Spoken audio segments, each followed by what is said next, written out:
Bonjour à tous et bienvenue pour cette vidéo dans la voiture, dans la parleur mobile. Aujourd'hui, on va aborder un nouveau petit sujet qui risque un petit peu de déranger, mais j'espère que vous comprendrez où je veux en venir. Ce sujet nous dit que la culture geek, c'est le mal. La culture populaire, c'est pas bien. Lorsque j'étais jeune, je me souviens à l'époque, fut un temps, on nous disait toujours « Ah, un jour tu vas grandir et tu vas arrêter de jouer aux jeux vidéo. » Parce que ça, c'est un truc de gamin. Tu vas arrêter de lire des mangas, tu vas arrêter de lire des comic books, tout ça, c'est des trucs d'enfants. Et quand tu vas grandir, faudra que ça cesse. Hein, c'était vraiment un jour, tu vas grandir, faudra que tu arrêtes de faire des trucs de gamin. Mais nous, on était gamins et on avait très envie de continuer. On n'avait pas du tout envie d'arrêter. Et puis je dis ça quand on était gamin, je parle d'adolescence déjà et tout ça. Hein. On n'avait pas du tout envie d'arrêter. Les mœurs ont évolué et de nos jours, je pense qu'il n'est pas rare de voir quelqu'un, par exemple en costard-cravate, qui travaille dans une banque et qui tient un manga à la main, un comic book ou qui joue à un jeu vidéo. Je pense que c'est de moins en moins rare, c'est de plus en plus la norme. Et c'est tant mieux, parce que ça veut dire que les mentalités ont évolué et finalement nos mentalités à nous ont d'une certaine manière pris la place de celles de nos parents, hein, évidemment je fais des généralités, pour que finalement il y ait ce que nous on ait envie d'avoir, d'accord ? Je me souviens par exemple qu'à l'époque, à la télévision, on se sentait très peu représenté, d'ailleurs c'est toujours le cas. Hein. On fait des émissions sur les musiques des années 60, 70, 80, tout ça.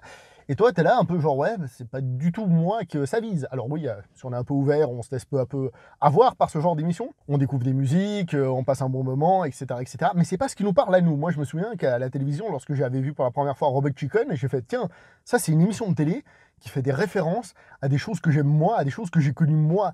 Et du coup, je me suis senti bien par rapport à ça. D'accord ?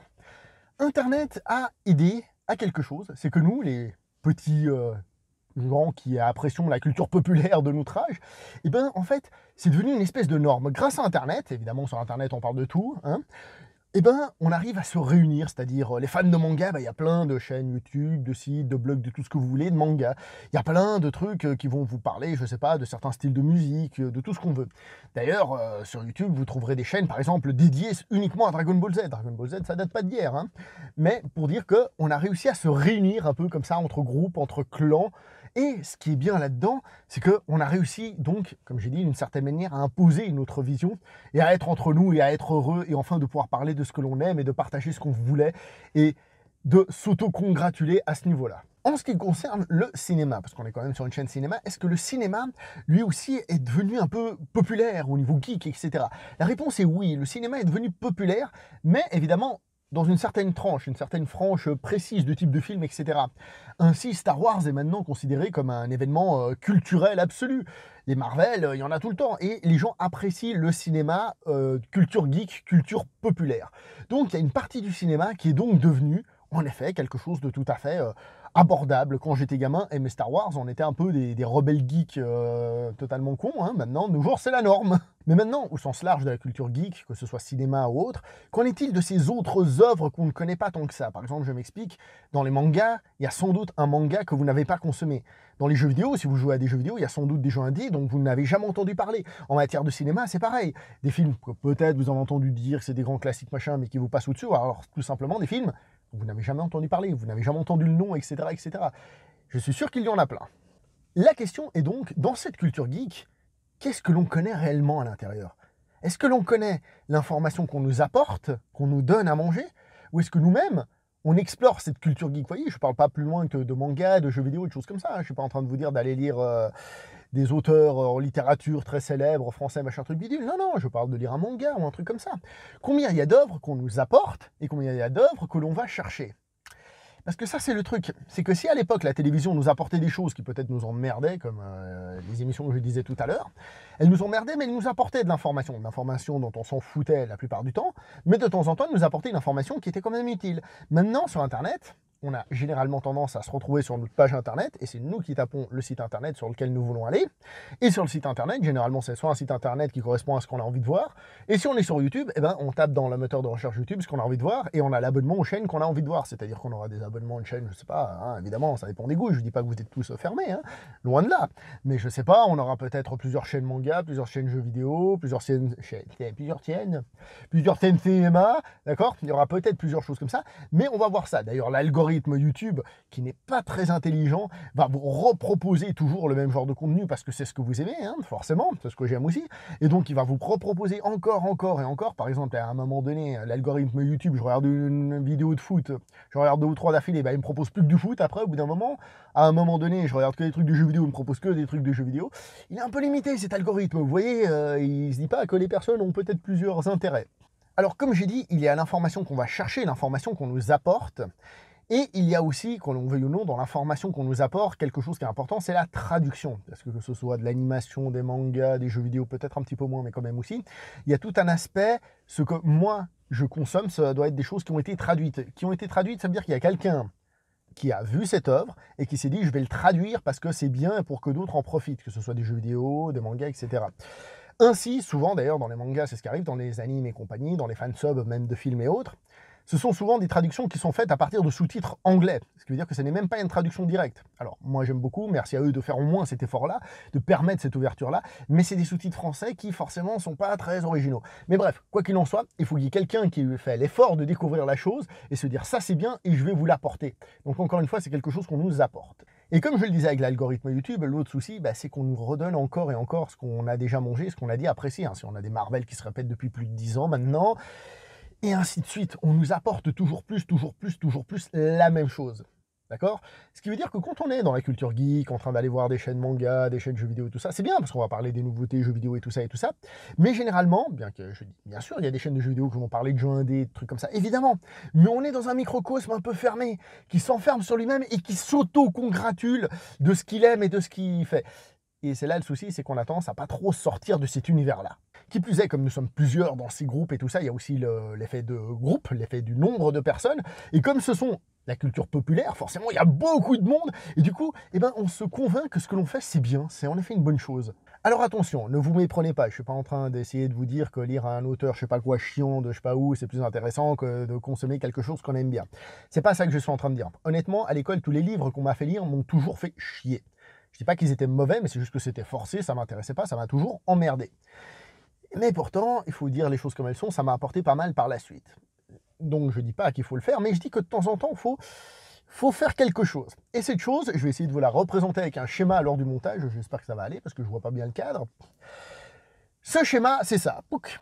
Donc là, normalement, vous voyez un cercle. Ce cercle, ce qui est à l'intérieur, c'est ce que l'on appelle en matière de développement personnel la zone de confort. Qu'est-ce que c'est que la zone de confort? La zone de confort, c'est là où nous sommes habituellement, c'est là où nous avons nos habitudes, c'est là où nous sommes bien, c'est avoir un chez-soi. Qu'est-ce qu'une zone de confort et pourquoi est-ce qu'on l'appelle comme ça? C'est parce que ce sont nos habitudes. Il faut savoir que le corps humain a peur, enfin l'être humain a peur de ce qui est différent parce que ce qui est différent propose un stress. Et le stress, c'est quelque chose qu'on n'a pas l'habitude. Donc le train-train quotidien est en fait quelque chose de positif parce qu'on est dans quelque chose de connu, pas de danger extérieur qui peut venir nous nuire, tout simplement. Donc, en matière de consommation de films, être là-dedans, c'est consommer le blockbuster américain de base, c'est consommer ce que les gens vous disent que c'est très bien, aller voir le prochain Marvel et compagnie. Ça, c'est dans sa zone de confort. Évidemment, on n'a pas tous exactement la même zone de confort. Par exemple, moi, parler de cinéma asiatique, moi, c'est dans ma zone de confort, le cinéma asiatique. C'est plus quelque chose qui est en dehors de cette zone de confort. Maintenant, on va justement parler de ce qui est hors de cette zone de confort, tac, avec ce deuxième cercle. Et avec ce deuxième cercle, ici, on voit ce que c'est qu'être à l'extérieur de la zone de confort. Alors, il y a un deuxième cercle, donc ce qu'il y a entre la zone de confort et le cercle, là, c'est la zone magique, qu'on va appeler. Et ensuite, il y a l'extérieur de cette zone qu'on va appeler la zone de danger. Pourquoi la zone de danger? Tout simplement parce que c'est bien joli, en développement personnel et tout ça, on vous dit qu'il faut sortir de votre zone de confort, il faut essayer des choses, il faut faire des trucs et des machins. Tout ça, nous sommes bien d'accord. Mais au bout d'un moment, on risque quand même de faire des choses dangereuses. Par exemple, on va vous dire, faites des choses qui vont vous créer des émotions. Alors, vous allez faire du saut en parachute, c'est peut-être stressant et tout ça. Mais après, vous pouvez peut-être vous tester et faire du saut sans parachute. Et là, c'est beaucoup plus dangereux.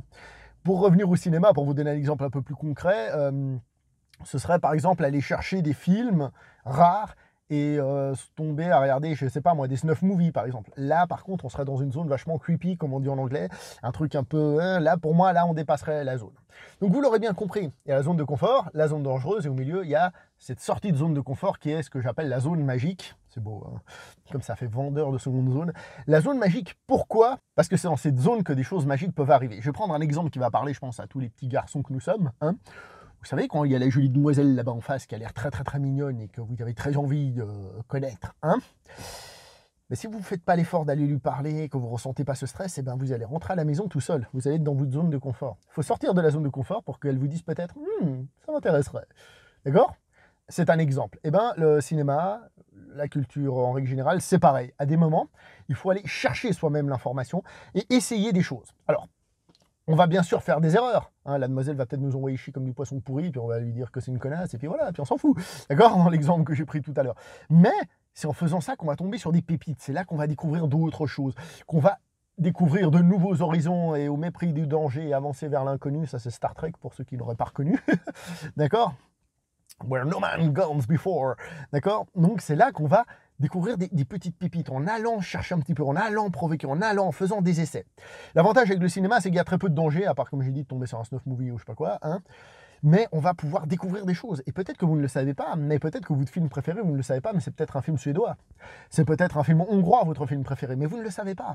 Vous ne le savez peut-être pas, mais votre film préféré, c'est peut-être un film camerounais. Si, je vous jure, vous ne le savez peut-être pas. Et c'est comme ça pour beaucoup de choses. Donc, il y a bien évidemment l'information que l'on reçoit, hein, qui est très importante parce qu'elle nous permet de découvrir plein de choses. Mais Internet a un petit peu enlevé cette information que l'on reçoit parce qu'elle filtre un peu l'information que l'on reçoit par rapport à l'information que l'on veut recevoir. Or, la magie, elle se trouve là où on va chercher l'information. D'accord ? Il faut que l'on découvre des nouvelles choses dans l'information. Alors, tout ça, c'est très beau, c'est très magnifique, tout ça, mais comment je cherche un film que je ne connais pas? Je vous donne un exemple, Cobra Kai est la série YouTube que j'adore, et je me suis dit, est-ce qu'il y a d'autres séries YouTube? Mais je ne sais pas où chercher, je ne sais pas où on a des trucs, peut-être il y a d'autres séries qui sont pareilles et que je vais adorer, mais voilà, je ne sais pas où chercher. À une époque, je m'étais amusé à chercher un site internet de fans de cinéma espagnol. Pourquoi ça? Parce que je ne connais pas bien le cinéma espagnol, et je me suis dit, si je tombe sur un site de fans, on va me conseiller plein de films, il y aura des vraies discussions intéressantes, puis après peut-être un sur le cinéma suédois ou je sais pas quoi, mais j'ai pas trouvé, je suis tombé sur un site, mais c'était pas très clair, disons. Je trouve ça dommage. Tant pis, hélas.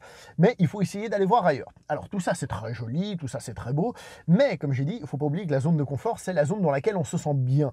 Et faire l'effort d'aller chercher quelque chose à chaque fois, c'est pas tous les jours plaisant, c'est pas tous les jours cool. Au bout d'un moment, on en a marre, quoi. Ça crée un stress, qu'on le veuille ou non, c'est un stress. Et des fois, on aime bien s'asseoir chez nous et rien faire. Donc je dis pas qu'il faut toujours chercher, toujours sortir, mais sachez bien que si vous ne sortez pas, il ne faut pas vous plaindre que tous les films se ressemblent, que c'est toujours la même merde, blablabla. Oui, bien sûr, on va vous redonner la même chose, on va algorithmer à la YouTube tout ce qu'on va vous donner, c'est ce qui se fait avec le cinéma américain actuel, hein, les blockbusters et compagnie, hein, je veux dire, si on vous refait des Marvel à l'appel, c'est parce que l'algorithme de l'argent qui rentre fait qu'on va vous en redonner, hein, c'est logique, mais si vous voulez tester des choses, il faut aller chercher la chose. Il faut aller prendre ce qu'il y a ailleurs. Et c'est donc pour ça que la culture geek, qui maintenant s'est officialisée, dans laquelle on se complaît dans notre plaisir entre nous, ce qui ne veut pas dire qu'on ne va pas découvrir de nouvelles œuvres dans les mangas, dans les jeux vidéo et tout ça, et on s'enferme avec un certain plaisir. C'est bien, attention, je ne dis pas, mais il faut essayer d'aller voir ailleurs. Bon, je ne vais pas épiloguer pendant 300 ans, je pense que vous avez compris l'idée. Donc, je vous propose dans les commentaires, évidemment, de dire des trouvailles à vous personnelles que vous avez eues dernièrement, des choses que vous ne vous y attendiez pas, des offres que vous ne savez pas d'où elles sont sorties, vous dites finalement ça c'est vachement bien. Ah, j'ai découvert ça, j'ai jamais entendu parler avant, c'était par hasard, un pote qui me l'a conseillé, j'en ai entendu parler vite fait sur une vidéo YouTube ailleurs. Voilà, mettez-moi des œuvres que vous avez découvertes et qui sortent un peu des carcans habituels, voire même si c'est pas un truc qui sort des trucs habituels, mais au moins qui sort de votre zone de confort à vous. C'est-à-dire, si vous mangez rien d'autre que des films américains, et vous dites, tiens, là j'ai vu un film qui sortait totalement d'ailleurs et j'ai trouvé ça très nul. Ça peut être très nul ou alors très bien. N'hésitez pas. Je vous propose qu'on fasse ce jeu-là, hein, dans les commentaires cette fois. Et pour le reste, je vais m'arrêter là. Cette fois-ci, c'est un petit peu moins une vidéo de réflexion, mais j'espère quand même que ça va vous donner envie de réfléchir quand même, parce que quand même le but est d'échanger sur cette capacité à sortir de sa zone de confort et compagnie. Je vais m'arrêter là pour cette vidéo. Merci d'avoir regardé. N'oubliez pas de liker, commenter, partager. À la prochaine. Ciao tout le monde.